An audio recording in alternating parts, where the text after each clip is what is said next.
নমস্কাৰ সকলোকে পুনৰ ভিডিঅ'লৈ মই আছামিজ টেকন'লজি চেনেলটোৰ ফালৰ পৰা স্বাগতম জনাইছোঁ।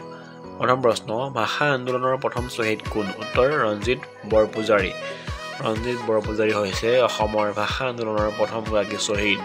দ্বিতীয় প্ৰশ্ন কাক অসমীয়া ব্যাস বুলি কোৱা হয়? অৰ্থাৎ ৰাম সৰস্বতীক অসমীয়া সাহিত্যৰ ব্যাস বুলি কোৱা হয়। তৃতীয় প্ৰশ্ন আবাহনৰ প্ৰথম সম্পাদক কোন আছিল? উত্তৰ দীননাথ শৰ্মা আছিল আবাহনৰ প্ৰথমগৰাকী সম্পাদক। আজি এইটো ভিডিঅ'ত আমি অসমৰ এইটো আলোচনা কৰিম। অসমৰ কিছুমান বিশেষ গুৰুত্বপূৰ্ণ ব্যক্তি বা ঘটনাৰ কথা আলোচনা কৰিম। চতুৰ্থ প্ৰশ্ন সৈয়দ আব্দুল মালিকে শংকৰদেৱৰ বিষয়ে লিখা কাব্যখনৰ নাম কি? উত্তৰ ধন্য নতনো ভাল। পঞ্চম প্ৰশ্ন বাঁহীৰ প্ৰথম সম্পাদক কোন আছিল? বাঁহী আলোচনীৰ প্ৰথম সম্পাদক আছিল লক্ষ্মীনাথ বেজবৰুৱাদেৱ। লক্ষ্মীনাথ বেজবৰুৱাই বাঁহীৰ প্ৰথম সম্পাদকৰ দায়িত্ব পালন কৰিছিল। ষষ্ঠ প্ৰশ্ন মামণি ৰয়ছম গোস্বামীয়ে কোনখন গ্ৰন্থৰ বাবে সাহিত্য অকাডেমি বঁটা লাভ কৰিছিল? মামণি ৰয়ছম গোস্বামীয়ে মামৰে ধৰা তৰোৱালৰ বাবে সাহিত্য অকাডেমি বঁটা লাভ কৰিছিল।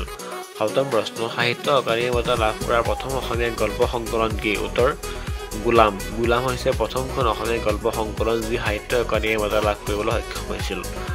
অষ্টম প্ৰশ্ন অসম সাহিত্য সভাৰ প্ৰথম মহিলা সম্পাদক কোন? উত্তৰ নলিনীবালা দেৱী।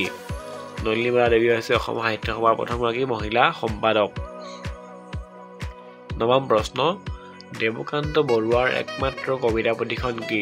উত্তৰ সাগৰ দেখিছা। এখন বিখ্যাত কবিতা পুথি সাগৰ দেখিছাখন দেৱকান্ত বৰুৱাৰ এখন একমাত্ৰ কবিতা পুথি।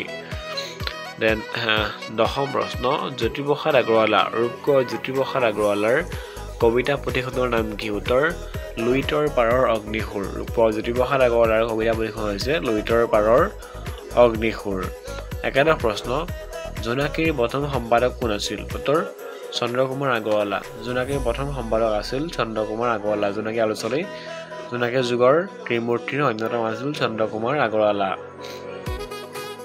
দেন 12 নম্বৰ প্ৰশ্ন অভা উষা অৰ্থাৎ অসমীয়া ভাষা উন্নতি সাধিনী সভাৰ কেতিয়া গঠন হৈছিল? উত্তৰ 1888 চনত গঠন হৈছিল অভা উষা। দেন 13 নম্বৰ প্ৰশ্ন অসমীয়া ভাষাৰ প্ৰথম কবিতা পুথিখনৰ নাম কি? উত্তৰ প্ৰহ্লাদ চৰিত। প্ৰহ্লাদ চৰিত হৈছে অসমীয়া ভাষাৰ প্ৰথমখন কবিতা পুথি। দেন 14 নম্বৰ প্ৰশ্ন প্ৰহ্লাদ চৰিত উক্ত গ্ৰন্থখন বা কবিতা পুথিখন কোনে লিখিছিল? উত্তৰ ত্ৰিমূৰ্তিৰ অন্যতম ব্যক্তি হেমচন্দ্ৰ গোস্বামীয়ে লিখিছিল প্ৰহ্লাদ চৰিত কবিতা পুথিখন। দেন 15 নম্বৰ প্ৰশ্ন অৰ্থাৎ এইটো ভিডিঅ'ৰ অন্তিমটো প্ৰশ্ন অসম সাহিত্য সভাৰ প্ৰতীকটো কোনে আঁকিছিল? আমি সকলোৱে গম পাওঁ অসম সাহিত্য সভাৰ যিটো আৰম্ভণি গীত মিত্ৰদেৱ মহন্তদেৱে লিখিছিল আৰু অসম সাহিত্য সভাৰ প্ৰতীকটো আঁকিছিল যুগল দাসে। ধন্যবাদ সকলোৱে ভিডিঅ'বোৰ শ্বেয়াৰ আৰু চেনেলটো ছাবস্ক্ৰাইব কৰিব।